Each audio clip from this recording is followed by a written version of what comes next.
Alright, yo, what is going on, guys? Today we are back with another video, and in today's video I decided I'm going to share you guys my grades as a college athlete and kind of give you some tips and tricks towards the end of the video on how I keep my grades where they are. But at first I'm going to walk you through each of my first 3 semesters at college going to Susquehanna University. So yeah, I haven't seen this video anywhere, so I figured it'd be something that you guys might enjoy because I haven't found it anywhere on YouTube. So I hope you guys do enjoy the video and get a little insight of what a college athlete's grades look like. So let's get into the video. So you guys are going to see a common theme throughout this video of my midterm grades versus my final grades, because usually I struggle a lot in the midterm because I got to get back into a flow of things. So we're going to go to the first semester of college ever. So I'm going to pop pictures up on the screen so you guys can see everything that I'm talking about. So 4 classes I took were global business perspective, statistics, microeconomics, and writing and thinking.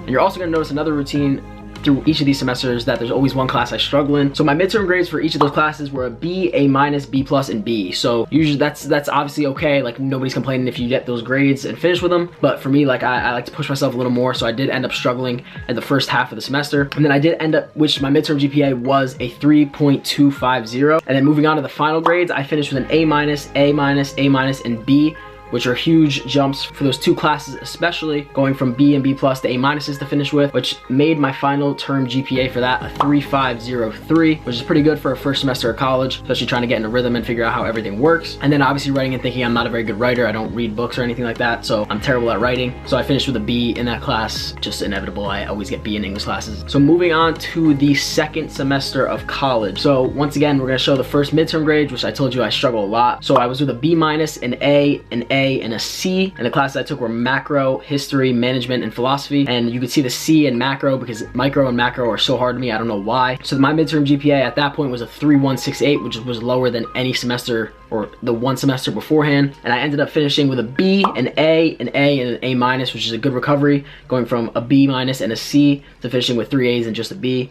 But like I said, there's always that one class that I end up struggling in and just getting a B, no matter midterm and final. So writing and thinking was the first semester, and then philosophy for the next semester was another B, which allowed me to finish with my term GPA of a 3.668, which is a huge jump of 0.5 from midterm to final grade, which is a big improvement for me. So I will 100% take that, and I was honestly even surprised because I remember checking this and I was like, wow, like, I don't even know how I did that, but that's what I finished with. And now we're talking about the last semester that we just had, fall of 2021, where I took sociology, marketing, data collection, and financial accounting, where my midterm grades were an A minus, A, B plus, and B minus, which is my highest midterm grade yet, actually, at a 3.418, so no complaints there. And I ended up finishing again with 3 A's and 1 B. Like I said, there's always that 1 B that I get every semester in some class, because data collection was actually the hardest class I think I've taken at school, which my term GPA was a 3.668, so it went up about 0.25, somewhere around there, from midterm to term GPA, which is a good improvement. And now I'm kind of just going to talk to you guys about some tips and tricks, kind of how I do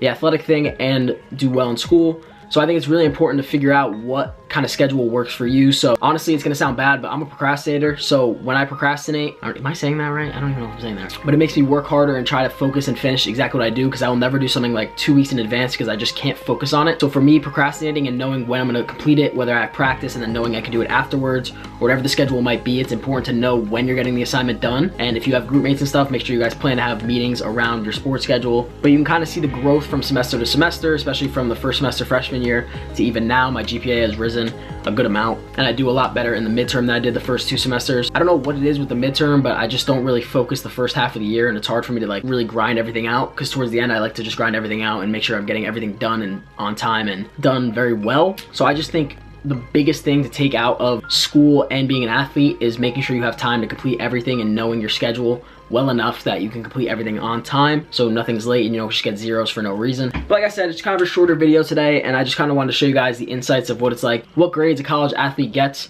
I'm probably like in the middle to higher in the grades. There's probably people who do a lot worse, and there's probably people who do a lot better. But I thought it'd be interesting to share with you guys my grades as a college athlete, because most of the stuff on this channel is about being an athlete and diet and all that kind of stuff. So it's kind of different to switch it up and give you guys a perspective of how I do in school and in college. So yeah, we got 2.5 more years, 5 more semesters of college. So maybe I'll do one of these videos down the road if you guys do enjoy it. But yeah, that's kind of a look inside my grades. So I hope you guys did enjoy the video. Kind of something different, shorter. But yeah, if you guys did, make sure you guys like, subscribe, and I'll see you guys in the next video. We got a bunch of content coming out, so make sure you guys stay tuned. Peace out.